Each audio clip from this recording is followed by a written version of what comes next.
It's as most of you know, it's Master's birthday, Yoganandaji's birthday on Wednesday, the 5th.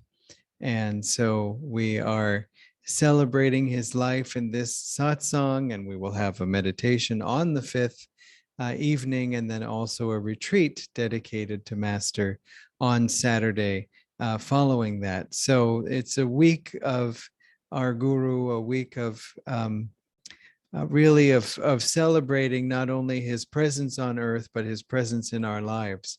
I'd like to begin with his something that he wrote around a New Year's message, since of course it's only January 2nd today, and 2020 is still fresh, and sorry, 2022, not even 2021, 2022 is still fresh and bright, and you know, a brand new year. And so Master writes, the new year has come to greet us with, the new year has come to greet you with new hopes, new determination, new will to achieve, new activities. In the temple of the new year, renew your reverence for the unlimited hidden power of God within you. The trails of trials and the yawning chasms of woe have been left behind in the dark night of the past. Now you are entering the daylight of a newborn hope of the new year. Cast off the coil of the decayed thoughts of the past years. Be reincarnated into vital living of the new year. Every regret for shattered hopes of success must be transformed into the joy of new achievements during the new year. Old sorrows and disappointments must be buried beneath the sepulchre of the past year. Those dark bandits of discouragement must not remain any longer to steal the wealth of your desire to succeed. Every day in the new year must become an altar for the God of new living, new achievements in wisdom, and new joy. Every day in the new year must bring hope and cheer to yourself and all humanity.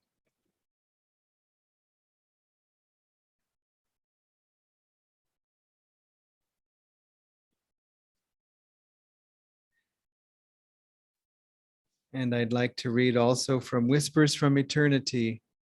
This is Master's Invocation. This is the invocations to the manifestation of God in the temples of great lives, one of the first sections of the book. And he begins it with his Guru. And just as he is speaking of Sri Yukteswarji, let us also feel our own connection to Master. Thou light of my life, thou camest to spread wisdom's glow over the path of my soul. Centuries of darkness dissolved before the shafts of thy luminous help. As a naughty baby, I cried for my mother divine, and she came to me as my guru, Swami Sri Yukteswar. At that meeting, O my guru, a spark flew from thee, and the faggots of my God craving, gathered through incarnations, smoldered and blazed into bliss. All my questions have been answered with thy flaming golden touch. Eternal, ever-present satisfaction has come to me through thy glory. My Guru, thou voice of God, I found thee in response to my soul cries. Slumbers of sorrow are gone, and I am awake in bliss. If all the gods are displeased, yet thou art pleased. I am safe in the fortress of thy pleasure. And if all the gods protect me behind the parapets of their blessings, yet I receive not thy benedictions. I am an orphan, left to pine spiritually in the ruins of thy displeasure. O Guru, thou didst spring me out of the bottomless pit of darkness into the paradise of peace. Our souls met after years of waiting. They trembled with an omnipresent thrill. We met here because we had met before. Together we will fly to his shores, where we will smash our planes of finitude forever and vanish into infinite life. I bow to thee as the spoken voice of silent God. I bow to thee as the divine door which leads to the temple of salvation. I bow to thee, to thy master, Lahiri Mahashai, harbinger of yoga in Benares, and I lay the flowers of my devotion at the feet of Babaji, our supreme master.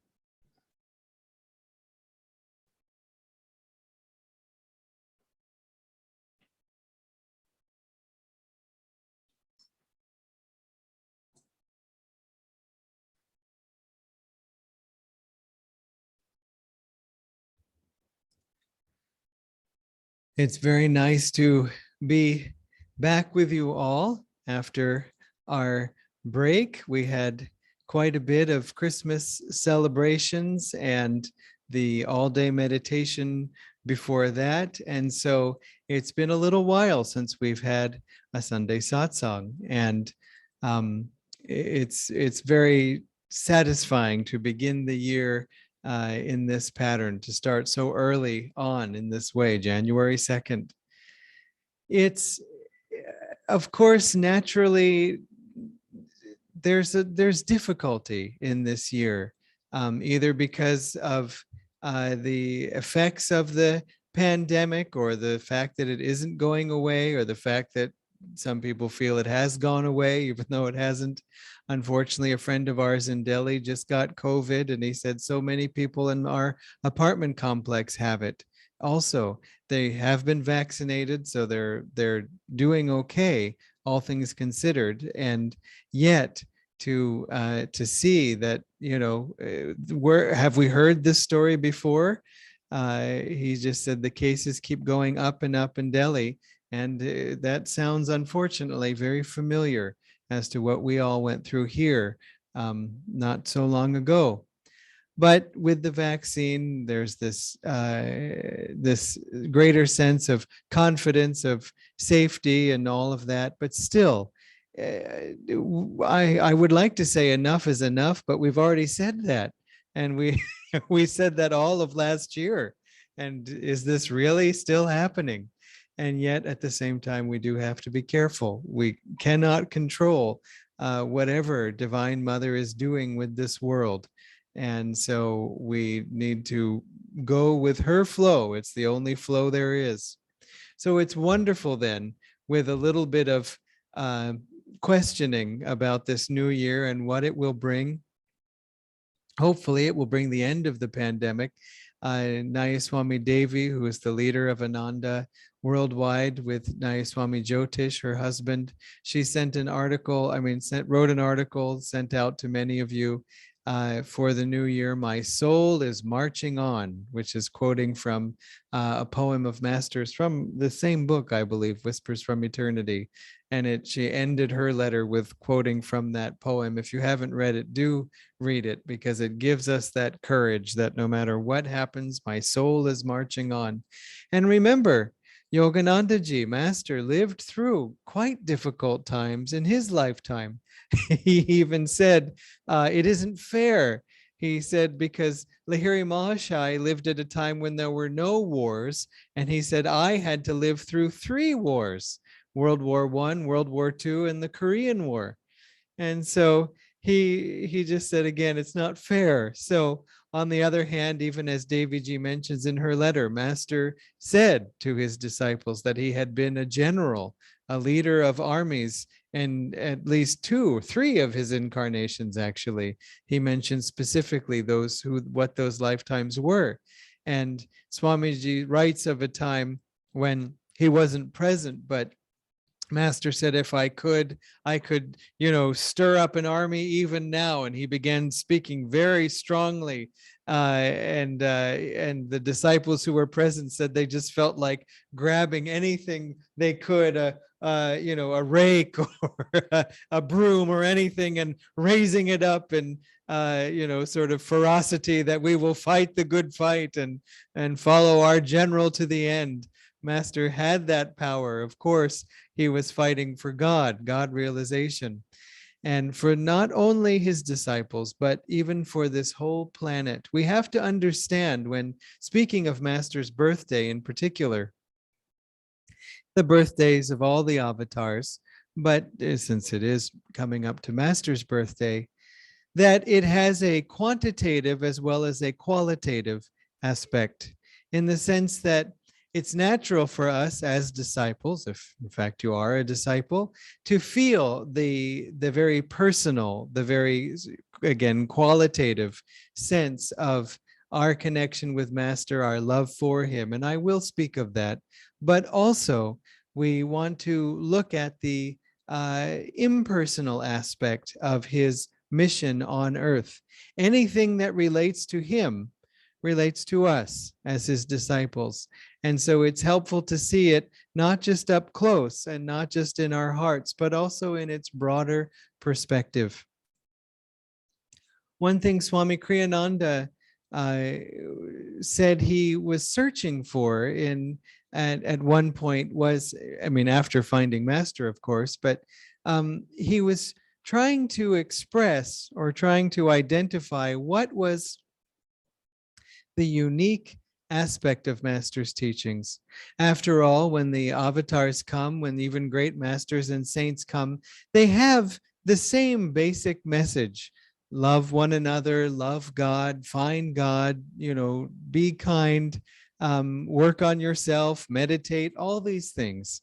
And so it isn't as if we're looking for a unique message that sets Master apart from others. Sometimes people try to do this. The disciples will try to do with their guru. In one case, there was a guru who very directly not only said, but showed through his own experience that all paths are one, that all paths lead to God, and that all are equal. And so some of his disciples have now come to saying that because he showed that all paths were equal, that means he's the greatest. His path is the greatest. I mean, it's just, it's remarkable what we can do. And it's not that I'm pointing the finger at anyone. It's that we have to always watch for this in ourselves. Any tendency to feel exclusive or sectarian or separate or better than. We don't want to feel that. And so remember that Master's love is for all. Master came for all. All includes you too, and you specially, but everyone specially. And so anything that makes us feel separate is delusion. It's Maya. That's even what Maya, one way to even define what Maya means in English is that which separates, literally that which measures, but that which separates into this and that, me and you, us and them. Forget it. It's all delusion. I remember Nayaswami Haridas said that to me once, that when there was some argument happening among some people, he said, it's Maya because it's separation. Any thought of separation, it all got resolved. But when we have that thought of separation, we should watch out, because even yoga itself, the path we follow, its very word, its very name means union all together. And so the feeling then that that what is it that is unique about Master's teachings, not unique as opposed to other teachings, but what was his emphasis? What was his angle? In fact, Master did, speaking of all world religions and paths, one of his emphases was on showing and resolving differences, seeming differences philosophically between different paths. It may seem that this religion says that and this religion says that, and they're completely contradictory, but it isn't the case. And you can imagine, Christ and Krishna, as Swamiji said in a talk I heard recently, having tea together, just looking down at earth and kind of wondering about sometimes the squabbling that goes on amongst the disciples. But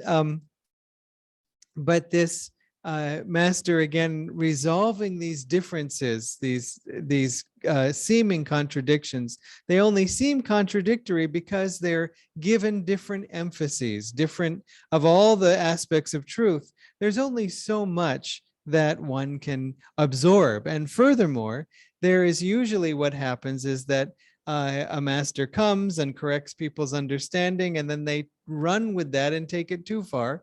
And so it has to be brought back to the center, and then it goes too far that way, and so on. And so Master said, love God as mother rather than father. This is just an example. He said, because the mother is closer than the father, and the father is more, likely to hold the children to the law, and if they have disobeyed or gone against it, whereas the mother will say, yeah, but she'll also forgive quickly. And the children sometimes instinctively will run to the mother to say, please bail me out. As Master said, I think it was, or was it Swamiji, who said there was of one man who was stood before a judge, and the judge said, how do you plead? And the man said, I plead for mercy. And that's how we have to be, that we, whatever mistakes we've made, do not be so hard on ourselves and say, Divine Mother, I plead for your sweet mercy. Please just tolerate me, correct me, forgive this this mistake I've made. And so, but when Master was speaking of God as mother as opposed to father, well, this concept of God as father is very common throughout the world. And in the Christian world, it was Jesus who said, God is your father, because he was correcting the misunderstanding that God isn't even your father. God isn't even related to you. God is just this judge who says, you were right, you were wrong. That's it. No personal feeling for you at all. Just the giver of the law, the maker of the law, the enforcer of the law, judge, jury, and the other one, executioner. And so this feeling then where Jesus said, God is your own father. If you ask of your father bread, will he give you a stone? And he's not disinterested and uninvolved in your own improvement, and not unresponsible.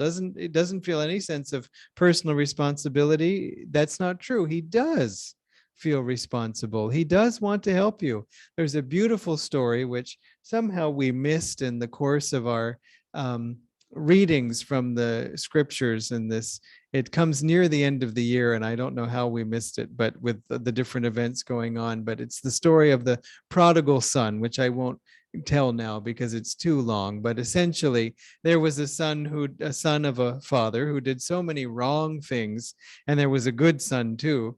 And the bad son, the prodigal son, finally realizing his mistake, because he suffered because of all his mistakes, came crawling back home and said to his father, he didn't even expect to be admitted back into the house. He just said, hire me as one of your servants, as one of your staff, because even your staff eat better than I was eating within my poverty, because he had squandered his wealth, and they're treated better than I was treated. So that's all I'm asking is, will you hire me? And instead it says the father, clothed him in the finest robe and put a beautiful ring on his finger and fell upon his neck and kissed it. And as they had a big feast, which we edit for South India and say, please bring the family dosa for everyone instead of whatever it was that they were eating. And so please bring podi idli for everyone. And so the feeling then of that the son was always the son of the father. He always belonged to the father, and he wasn't just an employee with whom the father had no heart connection, heart quality. And so this again, the understandings are always needing to be corrected, to be refined, to say, now that you've understood this, or perhaps taken it too far, let's now see another angle of truth. So Swamiji was saying, what angle of truth particularly was Master emphasizing? Because his path just seemed so universal, so all-encompassing. And Swamiji realized that one of the cornerstones of Master's teachings is the energization exercises. That this sense of how to use willpower to raise our energy, this awareness of energy. Even before we raise our energy, we have to be aware of it. Master speaks of the 8 manifestations of God, which many of you are familiar with, and he talks about these as meditative experiences that we can have, and that to understand that these are aspects of God that you're feeling. It isn't just a mood or an emotion. But sometimes he referred to the 9 aspects of God. Sometimes he said the 7 aspects of God in different of his writings and teachings. Sometimes he listed one of the aspects of God as energy, sometimes power, sometimes energy. And he said energy is the easiest of all the aspects of God to experience. It's the easiest one to feel. We somehow know when we inhale, tense the body, and exhale and relax, we feel more energy, whether it's a sense of warmth in the body, a sense of lightness, or a sense of strength, or just our eyes are a little more open. It's always fun to do the super conscious living exercises with a group and then see that at the end of it, the eyes are much more, alert and awake, and suddenly people are paying attention. And it's because of this increase of energy. We have to first feel that and then also use our will to increase it. And the energization exercises help us to do that, not simply through using mental affirmation or mental application of will, which could be sufficient if we had it developed strongly enough. For Master, he just lifted his eyes up to the spiritual eye, commanded the prana of the universe to fill his body or his spine, or I'm not exactly sure on the particulars, but it worked, and just be replenished right then.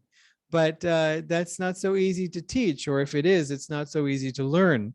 And so he taught what is very easy for us to build up to that level of awareness and accomplishment, if you want to call it that, is these energization exercises, because we use the muscles, which we're familiar with. We use the body as a tool for stimulating our will, for drawing this energy in, and for feeling the arrival of that energy.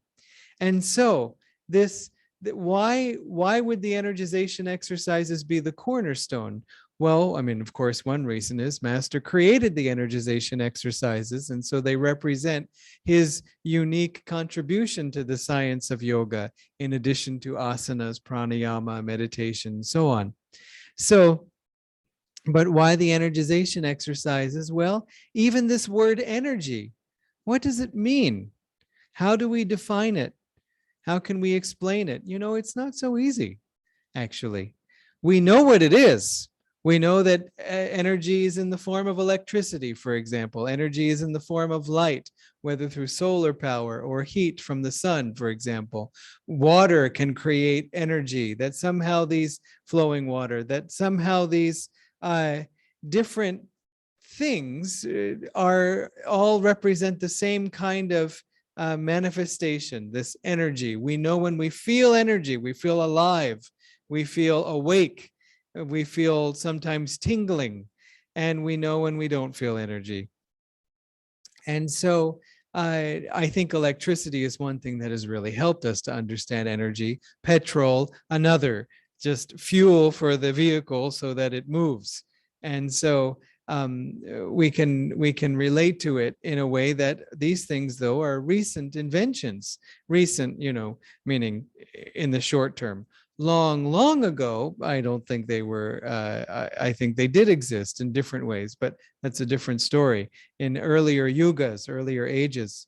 But this comes, in fact, to the point that we are in a new age. So Swami Sri Yukteswar explained to us that this is Dwapara Yuga, and it's a wonderful explanation of why it is Dwapara Yuga, but I can't get into it right now, lest it take the rest of this talk. But if Dwapara Yuga is in fact the age of energy, which it is, then we can easily accept that, well, we must be in the age of energy over the age of matter, meaning we've left the Kali Yuga, the age of matter, and are in the age of energy. How do we know? Because we can even talk about it. We even can say the word energy. We can even understand intuitively what it means. And we know that the final word on reality is not matter. We've understood the atom. We've understood that even this relativity of Einstein and probably Aryabhata before him, that E equals mc squared, energy, matter is energy, and that energy has its own wavelength. Matter has its own wavelength, that there's just a very different fundamental building block of reality than we thought. And we can be excited and proud about this, but remember, Dwapar Yuga, Dwa, it's only two, it's only the second age. After this is Treta Yuga, and then finally Satya Yuga. So there are higher yugas to get to, and even then, Swamiji said in Satya Yuga, it just means that people of spiritual consciousness are in charge of this world, or more or less everybody is of that consciousness. There are still criminals in Satya Yuga, even as there are saints in Kali Yuga, but generally it's an uplifted consciousness. People can travel to the astral world and back without having to die. Okay, great. It's still a prison. We're still not in God yet. We still have egos.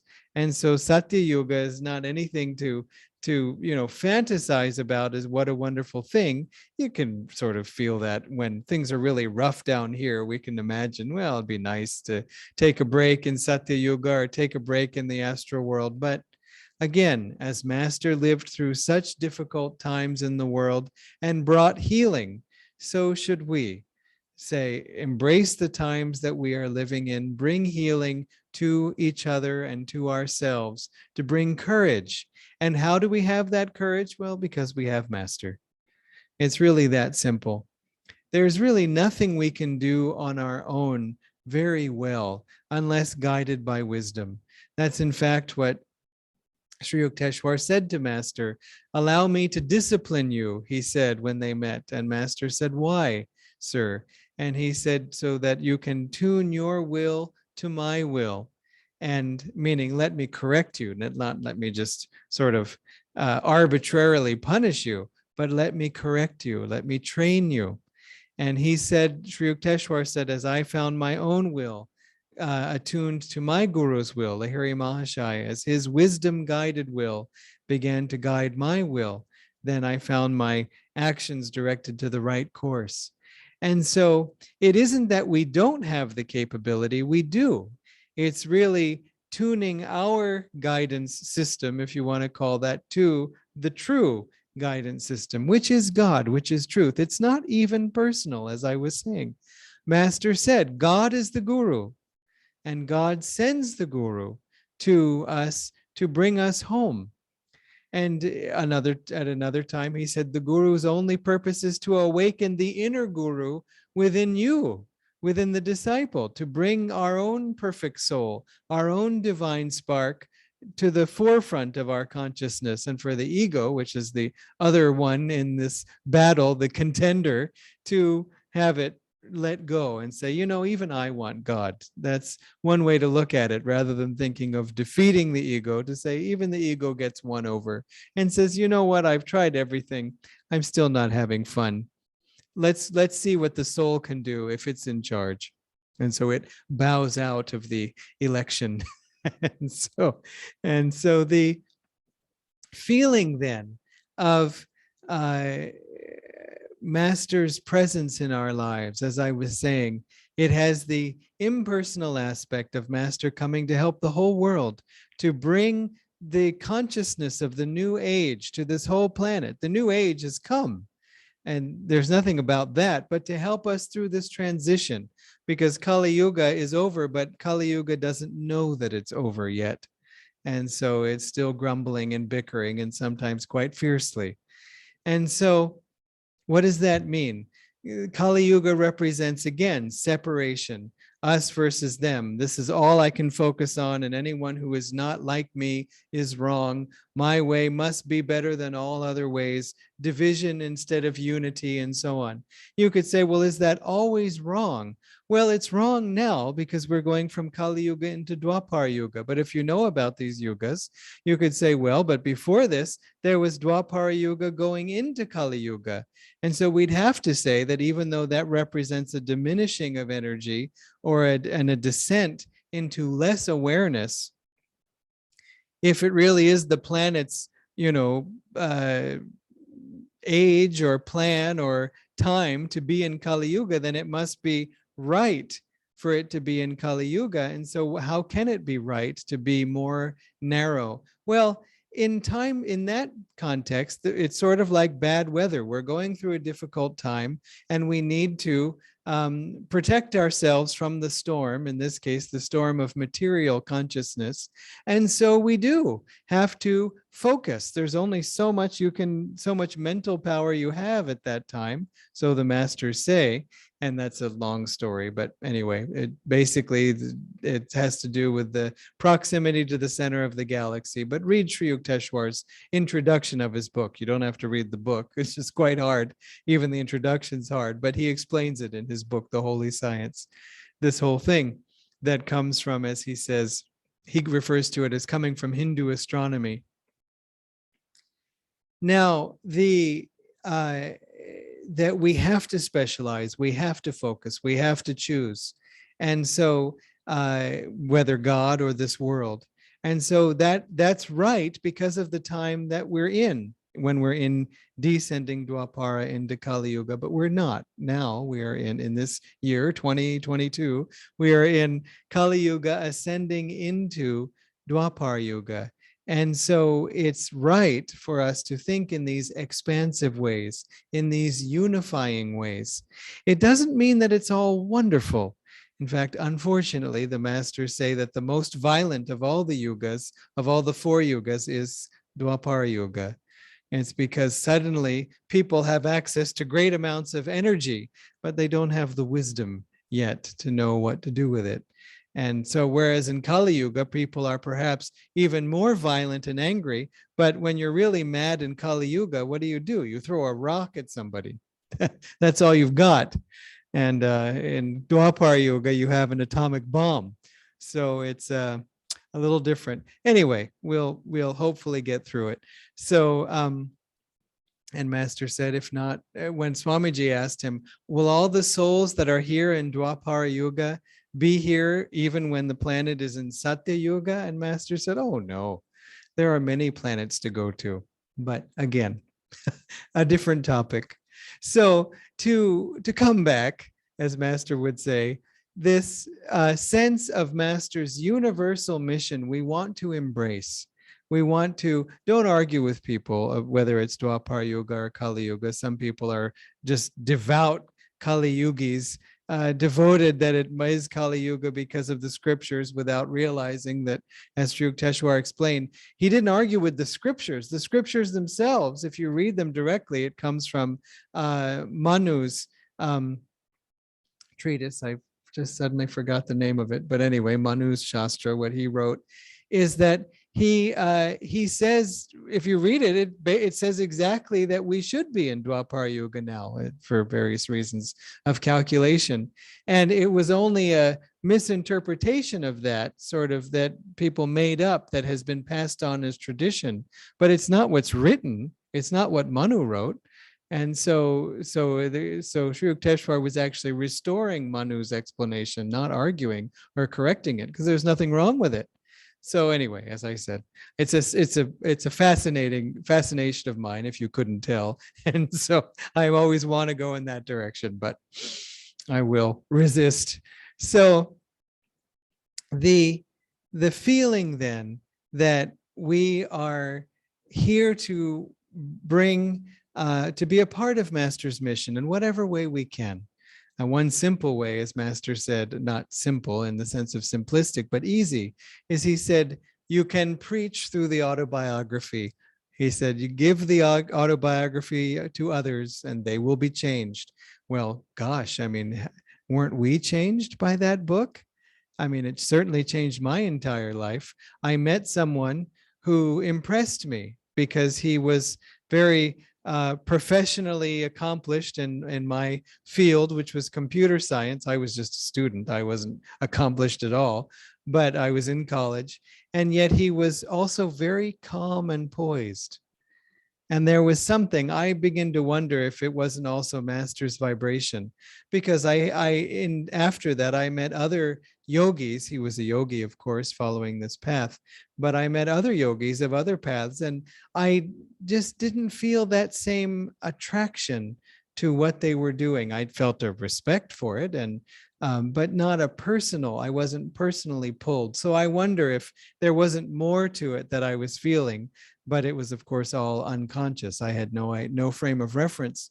And I asked him, what do you do? And he said, yoga and meditation. And I said, is there a book? And he said, there is a book, Autobiography of a Yogi. And so I got that book and it changed my life. And this is where we come to the personal aspect of how it's all very well and good to speak of yugas and planets and universes, but still I have to deal with the problems that are right before me. This problem with this boss or this relative or this problem inside myself, or just the problem of everything is going well.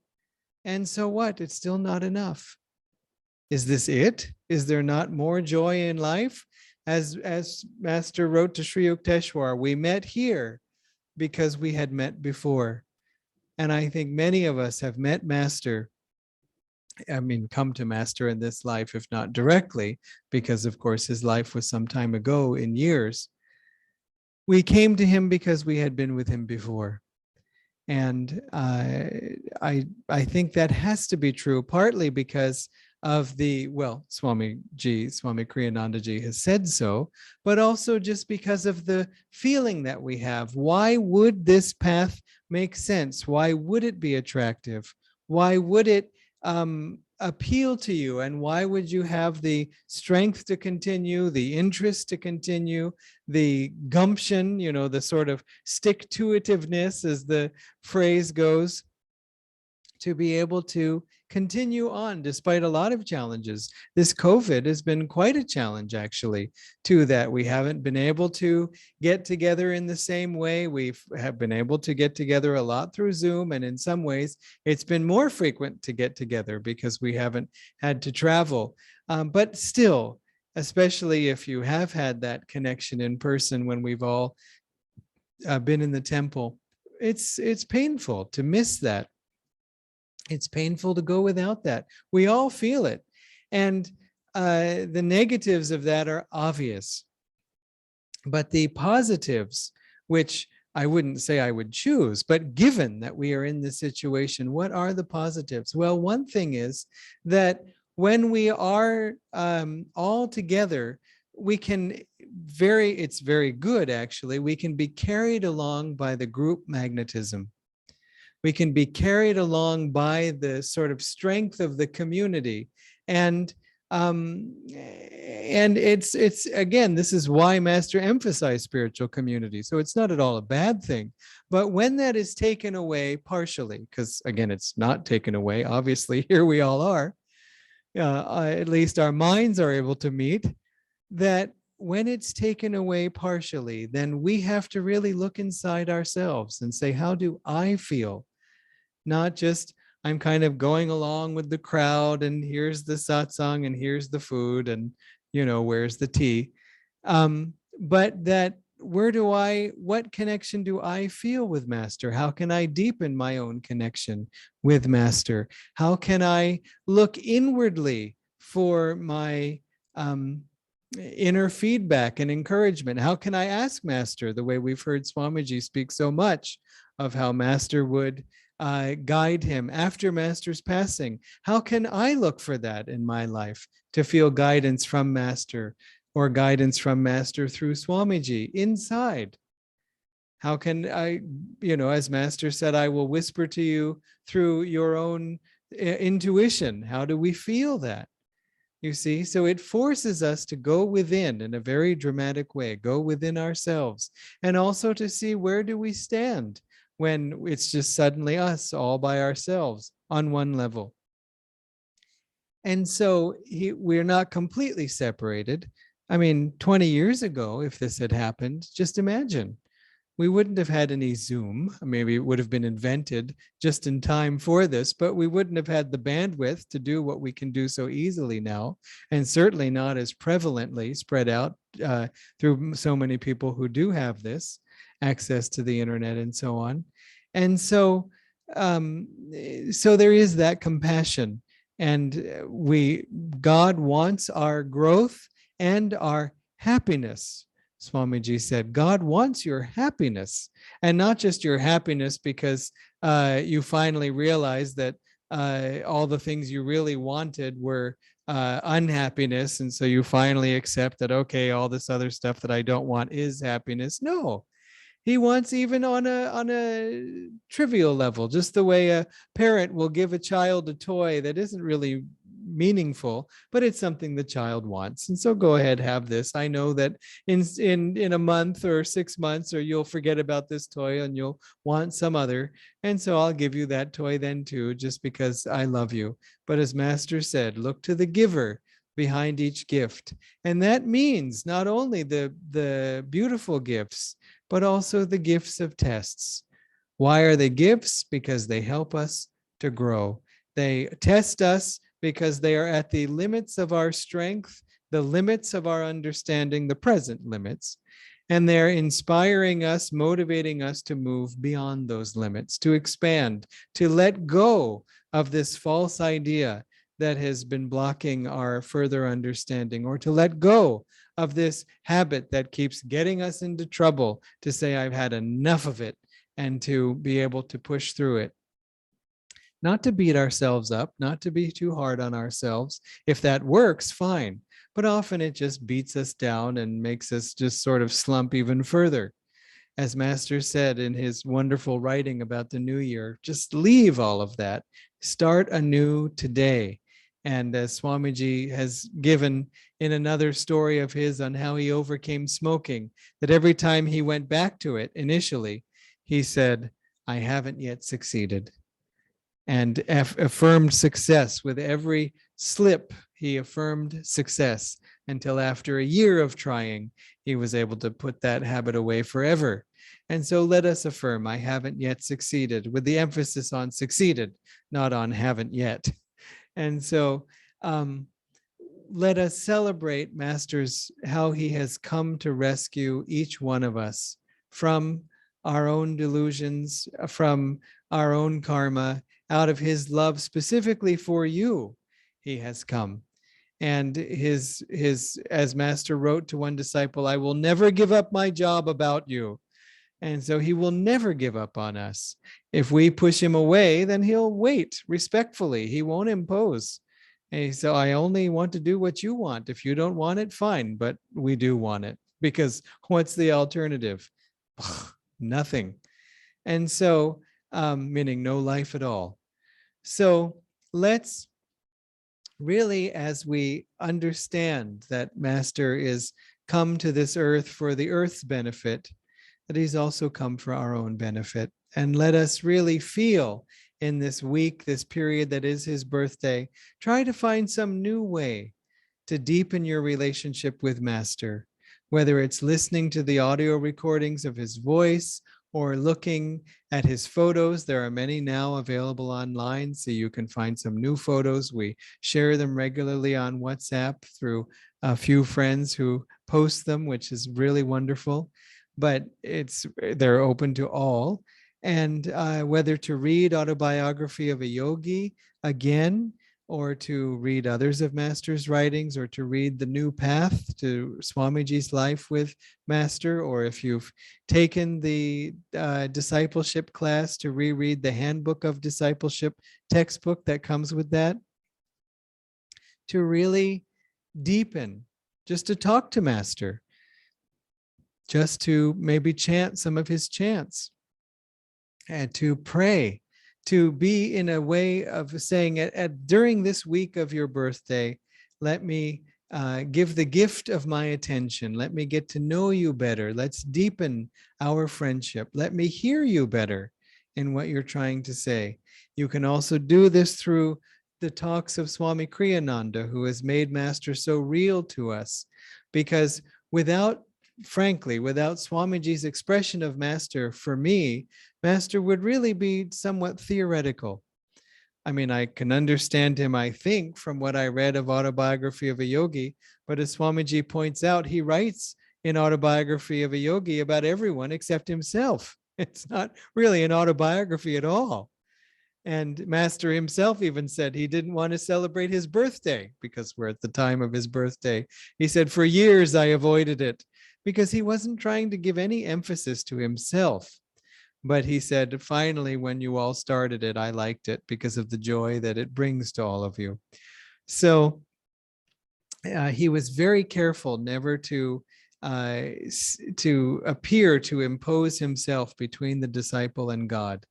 He had no interest in himself. He even said, I killed Yogananda long ago.